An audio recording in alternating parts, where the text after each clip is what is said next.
Qadrlik do'stlar, roza haqida xili yoq savatlarga ega bo'ldik. Endi islomning 4-sharti bo'lgan zakot haqidagi tushunchalarni so'zlab beqinglar. İslamның 5 şartından biri zakat. Zakat mal bilan qilinadigan bir ibodat. Bu baylarning mol-mulkining 40dan birini yo'qsul va muhtoj kishilarga ayirib berishdir. Men bir hara, hammalarga ma'lum bo'lgandek, men gullardan shirni to'plab, insonlar yaxshi ko'radigan hasal ishlab chiqarman. Men hasilimning bir qismining yo'qsullarga zakat qilib berishini baxt deb bilaman.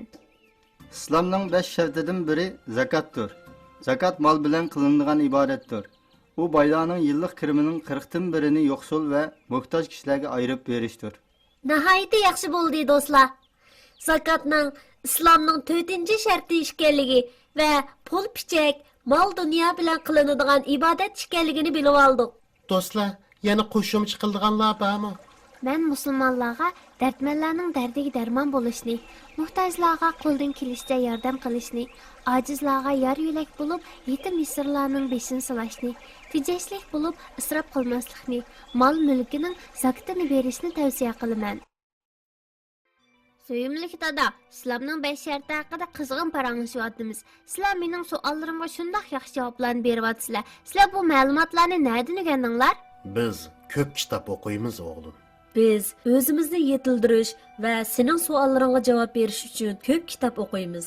Senmi ko'plab kitob o'qishing kerak, o'g'lim. Man qara, o'g'lim. Sen so'rgan savollarning javobini mana bu kitobdan o'rgandik. Buningdan boshqa kitoblarmi bor albatta. Ammo sening savollaringga bu kitobni asos qilib javob beryapmiz. Qarab boqayli. Bu kitobda islomning 5 shartidan biri bo'lgan zakot haqida nimalarni yozdik? Zakot islomning 5 shartidan biri. Zakotning lug'at ma'nosi poklashdir. Zakot iqtisodiy ibodatdir. Belgilik miqdorda iqtisodi bor kishilar pul milining 40dan birini zakot ilishga tegishli shaxs va o'rinlarga berish kerak. Zakot to'g'risida Alloh taolo mundaq degan: namozni ado qilinglar, zakotni beringlar. O'zinglar uchun ishlagan har qanday yaxshi amal bo'lsa, Allohning dargohida uning savobini topsizlar. Alloh haqiqatan qilgan amalinglarni ko'rib turg'uchidir. Qur'oni Karimda namoz bilan zakot ko'p qatim birlikda tilga ilingan. Masalan, ular namozni talabga loyiq ado qiladi, zakot berdi va oxiratga jazman ishlanadi. Zakot haqida ko'plagan hadis shariflar bor. Payg'ambar alayhissalom bir hadisda mundaq degan: ularni oldi bilan Alloh taologa ibodat qilishga da'vat qilgan. Agar ular Allohni tunisa, ondan ularga Allohning bir kecha kunduzda 5 vaqt namozni farz qilganligini aytgan. Agar uni qilsa, ondan Allohning ularning mollariga zakotni farz qilganligini va zakotning ularning faqirlariga berilganligini aytgan. Agar uni qabul qilsa, ulardan zakot olgin. Zakotga ularning esil mollarini elishdan saqlangan. Dadasi, demakki, zakot berganda mol-mulkning o'tiral bo'lganini berishimiz lozim ekanda?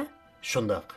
Ammo mol egisi o'z ixtiyorligi bilan mol-mulkining eng yaxshisini bersa, katta savobga erishadi. Ya'ni bir odamning yuzlarcha qo'yi bo'lib, bulardan birini zakotga bermoqchi bo'lsa,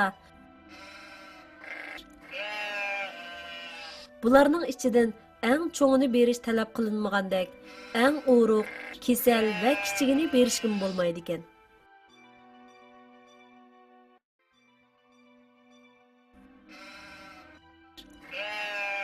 To'g'risi, ularning orasidan o'tirhal va sog'lom birini berish kerak ekanda? Shundoq, molning o'tirhal bo'lganini berish bilan zakot shartini ado qilgan bo'lamiz.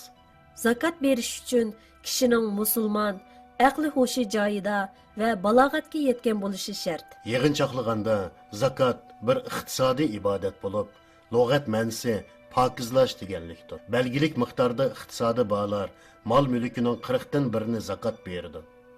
Zakot insonlar o'tirsidagi tengsizlik, yo'qsullikning tugishida muhim rol o'ynaydi.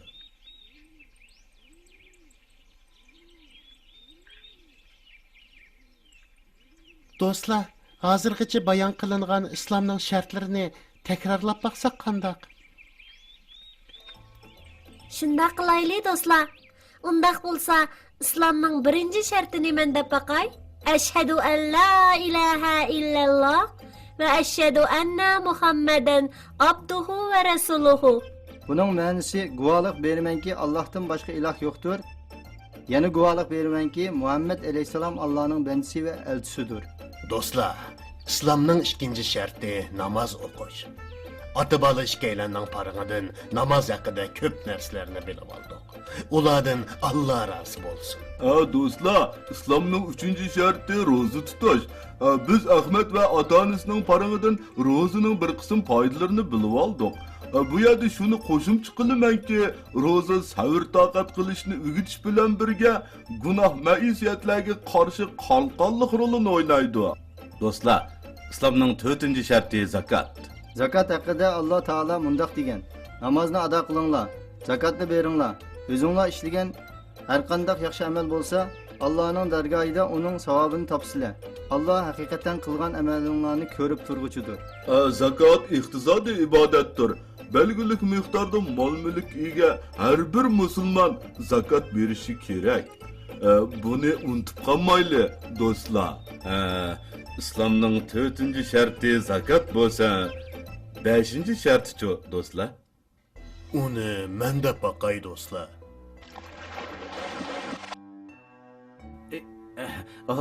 To'g'i birodar, sen mitding? Seni ko'rmagili o'zim bo'ptikan. Paqijon, sen to'gini quruq gapga tutmagan. U bizga islomning 5-shartini aytib bermoqchi. Chapsan bo'l to'gijon, qulqimiz senda.